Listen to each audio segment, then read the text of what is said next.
বন্ধুরা, একটা বড় খবর উঠে আসছে জাপানের ক্র্যাশ সংক্রান্ত বিষয়ে এবং হঠাৎ করে মানডে থেকেই বলছে যে জাপান মার্কেটের জন্য ক্রিপ্টো মার্কেটে হঠাৎ করে একটা বড় ক্র্যাশ আসতে পারে। এখন জাপান মার্কেটের জন্য এই ধরনের মার্কেটে ক্র্যাশ বা ক্রিপ্টো মার্কেটে ক্র্যাশ এর আগেও এসছে এবং তার জলজ্যান্ত উদাহরণ আমরা 2024-এ দেখতে পেয়েছি, যখন মার্কেট বিয়ার মার্কেট থেকে বুল মার্কেটে পরিবর্তন হয় অথচ মার্কেটের মধ্যে কনস্ট্যান্টলি আমরা কন্ট্রাডিক্টরি কন্ডিশন দেখতে পাই এবং মার্কেট কনস্ট্যান্টলি ফল করে। এই ক্র্যাশটা এক্স্যাক্টলি কি কারণে আসে তার সম্পূর্ণ বিস্তারিত ধারণা আমরা আপনাদেরকে আজকে দিতে চলেছি এবং যদি এর প্রভাব পড়ে তাহলে বিটকয়েনের মধ্যে কতটা ডাম্প আসতে পারে এবং সেই অনুযায়ী আপনাদের নিজেদের ট্রেডগুলোকে এবং ইনভেস্টমেন্টকে কি করে রেগুলেট করা উচিত সেটাও বলবো। আর তার সাথেই বিটকয়েনের স্পট অ্যান্ড পারপেচুয়াল ফিউচার্সের ডিমান্ড গ্রোথ চার্টের মধ্যে একখানা কন্ট্রাডিক্টরি কন্ডিশন দেখতে পাওয়া যাচ্ছে এবং ফিউচার ভলিউম এক্সপ্যান্ড করছে, স্পট ভলিউম করছে না।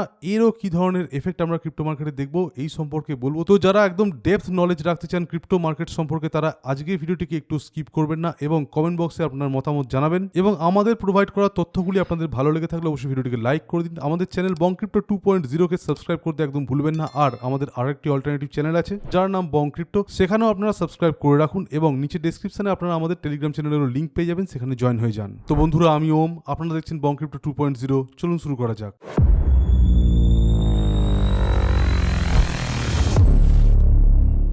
তো চলে আসছি আমরা বিটকয়েনের চার্টে। আজকে দেখানোর মতো খুব বড় কিছু নেই, কিন্তু যে ইনসিডেন্টগুলোর কথা আমি বলবো এবং ইনস্টিটিউশনাল মার্কেটের এই ধরনের কন্ডিশন সম্পর্কে আপনারা যদি না জেনে থাকেন আগে থেকে তাহলে অবশ্যই জেনে রাখুন। তো এই মুহূর্তে বিভিন্ন নিউজ মিডিয়া থেকে শুরু করে যারা ক্রিপ্টো হেডলাইন্স লেখেন তাদের কাছ থেকে কিন্তু আমরা শুনতে পাচ্ছি যে সোমবার থেকে জাপান মার্কেটের ফলে ক্রিপ্টো মার্কেটে একটা ক্র্যাশ আসতে পারে। এবার বিটকয়েনের চার্টের দিকে যদি আপনারা একটুখানি নজর দেন তাহলে 2024-এ কিন্তু এই ধরনের ক্র্যাশ হয়েছিল। একটু মনে করার চেষ্টা করে দেখুন, 20,000 থেকে বিটকয়েন পাম্প করতে আরম্ভ করে এবং পরবর্তীকালে 1,20,000-এর উপরেও আমরা বিটকয়েনকে দেখতে পাই। তার মাঝখানে এই যে একটা বড়সড় ক্র্যাশ এসেছিল সেটা কিন্তু শুধুমাত্র একটা রেজিস্ট্যান্সকে ফেস করার জন্য আসেনি। জাপানি ইয়েনকে বাঁচানোর জন্য জাপান মার্কেট ইন্টারভিন করে এবং তার ফলে 2024-এর এপ্রিলের 29 তারিখে বিটকয়েন ক্র্যাশ করতে আরম্ভ করে। তার আগে থেকেও আমরা দেখতে পাই যে এখানে একটা রেজিস্ট্যান্স আছে। সেই অনুযায়ী প্রথমে প্রায় 23%-এর কাছাকাছি ক্র্যাশ আসে, তারপর আস্তে আস্তে মে মাসের 1 তারিখ থেকে জুলাই মাসের 11 তারিখের মধ্যে বিটকয়েনের মধ্যে আমরা ব্যাপক একখানা ক্র্যাশ দেখতে পাই, যেটা প্রায় 32%-এ এসে দাঁড়ায়।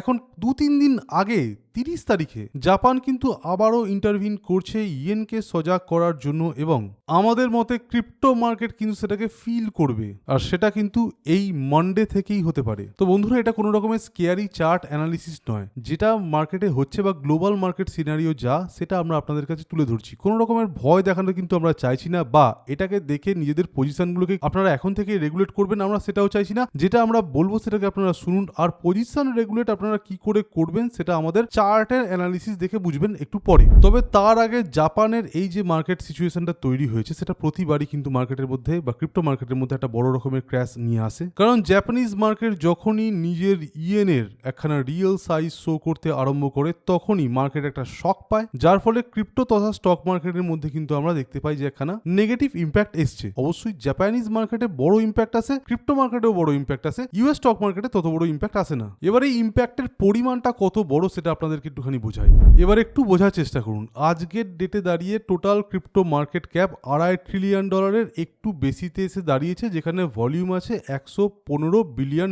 এবার আমরা যে ক্র্যাশটার কথা বলছি সেটা কিন্তু এবছরের জন্য বা এবারের জন্য প্রায় 5.48 ট্রিলিয়ন ইয়েনের, যেটাকে ডলারে কনভার্ট করলে প্রায় $333 বিলিয়ন কাছাকাছি আই থিঙ্ক দাঁড়ায়। তার মানে বুঝতেই পারছেন একখানা ইনস্টিটিউশনাল ক্র্যাশ অথবা ইনস্টিটিউশনাল ইম্প্যাক্ট যেটা ইন্টারন্যাশনাল লেভেলে ছড়িয়ে পড়তে পারে, তত বড় ক্র্যাশকে কিন্তু আমরা এবার ফেস করতে পারি। এবারে এত বড় প্রবলেমটা হয় এক্স্যাক্টলি কেন? তো বলি, জাপানের যে ইয়েন মার্কেটটা আছে সেটা অনেকটা একটা চিপ মার্কেট অথবা বলা যায় এটা একটা চিপ মানি হাব। বছরের পর বছর ইনস্টিটিউশনগুলো জাপানি ইয়েনকে বড় করে এবং সেইটাকে দিয়ে US dollar, US credits, US stocks এবং ক্রিপ্টোতে লাগায়, যার ফলে ইয়েনের ভ্যালু কমে এবং ইয়েনকে বাঁচানোর জন্য পরবর্তীকালে জাপান গভর্নমেন্ট ডিফেন্ডার একখানা নিয়ে আসে, যেটাকে দেখার সঙ্গে সঙ্গে কিন্তু যারা বড় ট্রেডার আছে তারা এই চিপ ট্রেডগুলোকে ক্লোজ করতে আরম্ভ করে দেয়। অর্থাৎ একবার ভেবে দেখুন, যেটার সাপেক্ষে আপনি একখানা জিনিসকে কিনছেন সেটা যদি দাম হঠাৎ করে বেড়ে যায় অথচ যেটাকে কিনলেন সেটার দাম বাড়লো না, তখন অটোমেটিক্যালি কিন্তু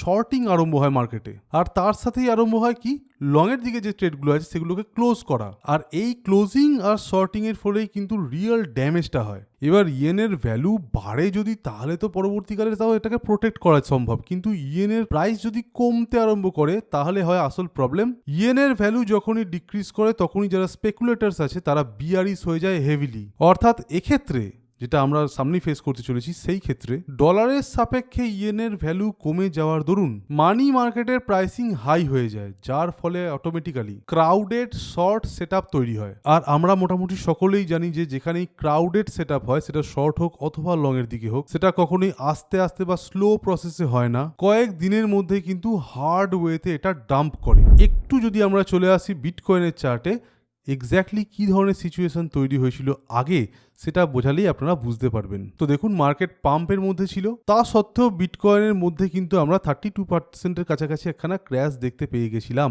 এর জন্য কিন্তু শুধুমাত্র রেজিস্ট্যান্সকে দোষ দেওয়া যায় না। বিটকয়েন এর আগেও বিভিন্ন রেজিস্ট্যান্সকে ক্রস করেছে এবং তার আগে কিন্তু এত বড় ডাম্প সময় হয়নি। তো 2024 সালের ফার্স্টেই যখন একখানা ইম্পর্টেন্ট রেজিস্ট্যান্স লেভেলকে বিটকয়েন টাচ করে যায়, সেখান থেকে মার্কেট পড়ে যায় এবং তার পরবর্তীকালে নিউজ যত স্পেকুলেট হয় তত আস্তে আস্তে লং এর দিকের পজিশন ক্লোজিং অ্যান্ড শর্টের দিকের পজিশন ওপেনিং আরম্ভ হয়, যার ফলে ইনিশিয়াল বেসেও কিন্তু আমরা দেখতে পাই যে মার্কেটের মধ্যে একখানা ডাম্প চলে এলো। সিমিলার ভাবে এই ডাম্পটা কন্টিনিউ করে এবং একটা প্রপার স্ট্রাকচার তৈরি করে, যেটা একখানা বুলি স্ট্রাকচার হয়ে যায় পরবর্তীকালে। কিন্তু তার আগে প্রায় 180 দিনের কাছাকাছি সময় নেয় বিটকয়েন 30%-এরও বেশি ডাউন যেতে। তার পরবর্তীকালে আমরা দেখতে পাই যে একখানা প্যাটার্ন তৈরি হয়, যে প্যাটার্নটা মোটামুটি ভাবে একটা ফ্ল্যাগের মতো দেখায় এবং এখান থেকে যখন ব্রেকআউট হয়, আমরাও আপনাদেরকে জানিয়েছিলাম যে এবার সিঙ্গেল উইকলি ক্যান্ডেলের মধ্যে ব্রেকআউট হতে পারে। তার পরবর্তীকালে দেখতে পাওয়া যায় হ্যাঁ মার্কেট বেড়ে যায়। কিন্তু এখনকার মার্কেট স্ট্রাকচার কমপ্লিটলি আলাদা। এখন তো আমরা অলরেডি একখানা ডাউন ট্রেন্ডের মধ্যে দিয়ে যাচ্ছি।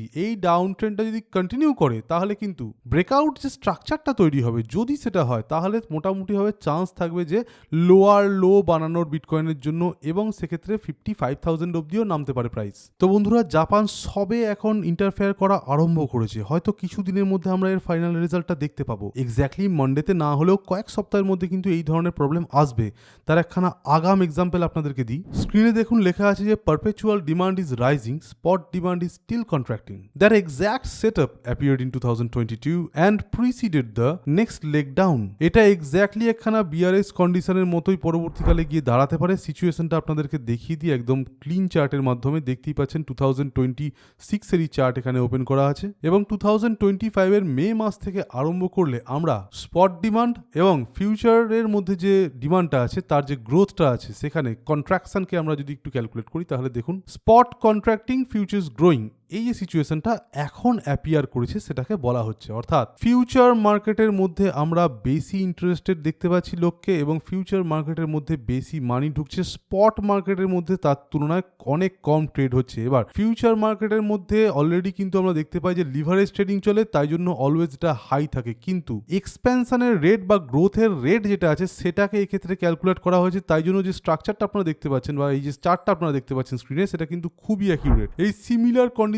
কিন্তু আমরা 2022-তেও দেখতে পেয়েছিলাম। লক্ষ্য করে দেখুন এই কন্ট্রাকশন তখন নেগেটিভ সাইডে হয়ে দাঁড়িয়েছিল, যার ফলে কিন্তু মার্কেট হেভিলি ক্র্যাশ করে এবং এটা কন্টিনিউয়াসলি হয়ে দাঁড়ায়। বন্ধুরা, এটা একটাই মানে দাঁড়াতে পারে যে আস্তে আস্তে কিন্তু স্পটের দিকে ডিমান্ড বা গ্রোথটা কমছে। ফিউচার মার্কেট থেকে মানুষ ম্যাক্সিমাম টাকাটা আর্ন করার চেষ্টা করছে। এর ফলে প্রথমেই যেটা হবে সেটা হচ্ছে যে ইমিডিয়েট ক্র্যাশ না এলেও আস্তে আস্তে ক্র্যাশ আসবে, অর্থাৎ মার্কেট ধীরে ধীরে লোয়ার লো বানাতে পারে। দ্বিতীয়ত, মার্কেটের কাছে যদি খুব ক্লোজ কন্ট্যাক্টের মধ্যে বা প্রাইসিং এর মধ্যে একখানা ইম্পর্টেন্ট লিকুইডিটি জোন থাকে অথবা একটা সিএমই গ্যাপ থাকে, তাহলে মার্কেট আগে সেটাকে হিট করতে পারে এবং সাধারণ মানুষ মনে করবে যে এবার মার্কেট বেড়ে যাবে, কিন্তু ঠিক তার পরবর্তীকালে কিন্তু মার্কেট আবারও ডাম্প হওয়া আরম্ভ করতে পারে। তার কারণ মার্কেটের অ্যাকচুয়াল স্পট ভলিউম কম আছে এবং আমরা প্রত্যেকেই জানি যে ইটিএফ কিন্তু বিটকয়েনের ব্যাকবোন নয়। বিটকয়েনের মেন যে ক্যাপিটাল ইনফ্লোটা হয় সেটা কিন্তু স্পট ক্যাপিটাল ইনফ্লো এবং মাইনার্সদের কাছ থেকে যারা বিটকয়েন কিনছে তাদের মাধ্যমে হয়। আর সেখানে যদি আমরা গাফিলতি বা ঘটতি দেখতে পাই তাহলে অটোমেটিক্যালি কিন্তু আমরা মার্কেটের মধ্যে একখানা ক্র্যাশ দেখতে পাবো।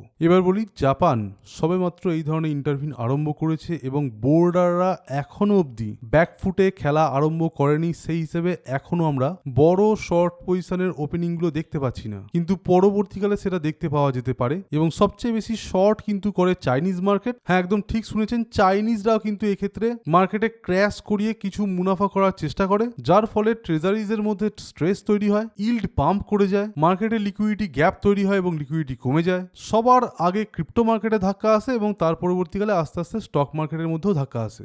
অর্থাৎ এক কথায় সাধারণ মানুষ নিজেদের পজিশন হারান এবং লিকুইডেটেড হয়ে যান। আবার একটু চার্টে চলে এসে আপনাদেরকে বলি যে এখনো কিন্তু এই ধরনের ক্র্যাশ আরম্ভ হয়নি, তবে হতে পারে, অথবা হয়তো আমরা এই ক্র্যাশের ইনিশিয়াল ফেজে আছি, এর আউটকাম এখনো আমরা দেখতে পাইনি। তো এক্স্যাক্টলি কি করা উচিত আপনাদেরকে একদম ক্লিয়ারলি বলছি। বিটকয়েন 80,000-এ একখানা জানেন সিএমই গ্যাপও আছে, সেই সাথে হায়ার লিকুইডিটি সাইডও আছে। ওইটাকে টাচ করার পরবর্তীকালে কীভাবে রিয়াক্ট করে সেটা আমাদেরকে দেখতে হবে। যদি প্রাইস ভালো ভলিউমের সাথে বাড়তে আরম্ভ করে তাহলে চান্স থাকবে পরবর্তীকালে মার্কেটের বাড়ার। অন দ্য আদার হ্যান্ড 72,000-এর নিচে যদি বিটকয়েনের প্রাইস চলে আসে তাহলে মোটামুটি আপনারা 70%ই শিওর থাকতে পারেন যে মার্কেট কিন্তু আবারও বিয়ারিশ কন্ডিশনের মধ্যে চলে আসতে পারে এবং সেক্ষেত্রে মার্কেট ফল করে যাবে। একটু টপ 100 কয়েনের মধ্যে এবার আপনারা নজর দিন। বেশ কিছু কয়েনকে আপনারা দেখতে পাচ্ছেন যে বাড়ছে, কিন্তু ম্যাক্সিমাম কয়েন এখনো অবধি নেগেটিভই রান করছে। যদি আমরা উইকলি চার্টেও চলে আসি তাহলেও আপনারা দেখতে পাবেন যে বেশ কিছু বড় কয়েন আছে যেগুলো কিন্তু এখন অবধি উইকলি চার্টের বিচারেও ডাউনে যাচ্ছে। এবার মান্থলি চার্টের হিসেবে যে সমস্ত কয়েন আপসাইড মোমেন্টাম দেখিয়েছিল, যার মধ্যে সাইরেন কয়েন, এলইউএনসি, মরফো, অ্যাটমের মতো কয়েন আছে, পেপে কয়েনও বেড়েছিল, সেই সাথে ডিইএক্সির মতো কয়েনের মধ্যে আমরা পাম্প দেখতে পাই। সেই ধরনের কয়েন পরবর্তীকালে যদি পাম্প ধরে রাখতে না পারে তাহলে অবশ্যই ক্র্যাশ করবে। তো বন্ধুরা, ক্র্যাশের সিচুয়েশন তৈরি হলে অবশ্যই সবার আগে আমাদের তরফ থেকে টেলিগ্রামে জানতে পারবেন এবং যারা প্রিমিয়াম মেম্বার্স আছে তারা কিন্তু আস্তে আস্তে শর্টের সিগন্যাল পাওয়া আরম্ভ করে দেবে। অন দ্য আদার হ্যান্ড যদি বুঝতে পারা যায় যে না, ইউএস ইরান ওয়ার যেহেতু একটু শেষের দিকে চলে এসছে এবং ইউএস গভর্নমেন্টও পেছু হটার মতো একখানা সিচুয়েশন দেখাচ্ছে, তো তার ফলে কিন্তু ইনিশিয়ালি পাম্প হতে পারে এবং সেই পাম্পটাকেও যে আমরা কি করে ধরতে হবে সেটাও জানিয়ে দেবো। আর সেই ধরনের ট্রেডও কিন্তু প্রিমিয়াম চ্যানেলে আস্তে আস্তে পাবলিশ করা হবে। তো দু ধরনের কন্ডিশনে কিন্তু আপনারা আমাদের তরফ থেকে হেল্প পেয়ে যাবেন। তাই আমাদের ক্রিপ্টো চ্যানেল বং ক্রিপ্টো 2.0-কে অবশ্যই সাবস্ক্রাইব করে রাখুন আর নিচে ডেসক্রিপশনে দেওয়া লিঙ্ক থেকে আমাদের টেলিগ্রাম চ্যানেলে জয়েন হয়ে যান। এবং আজকে যে ইনফরমেশনটা দিলাম জাপানিজ মার্কেটের ক্র্যাশ সম্পর্কে, সেটি ভালো লেগে থাকলে এবং ইন ডেপথ নলেজ যদি আপনারা পেয়ে থাকেন তাহলে অবশ্যই ভিডিওটিকে লাইক করতে একদম ভুলবেন না। কোনো রকমের কোয়েশ্চেন থাকলে অবশ্যই আমাদেরকে কমেন্ট বক্সে জানান। আর আমাদের অল্টারনেটিভ চ্যানেল বং ক্রিপ্টো, তার লিঙ্কও আপনারা নিচে ডেসক্রিপশনে পেয়ে যাচ্ছেন, সেখানেও সাবস্ক্রাইব করে রাখুন যাতে করে এই ধরনের কন্টেন্ট আপনারা ডেলি পেয়ে যান। তো আজকের মতো এখানেই। Thank you for watching our video. Stay safe, happy investing, by.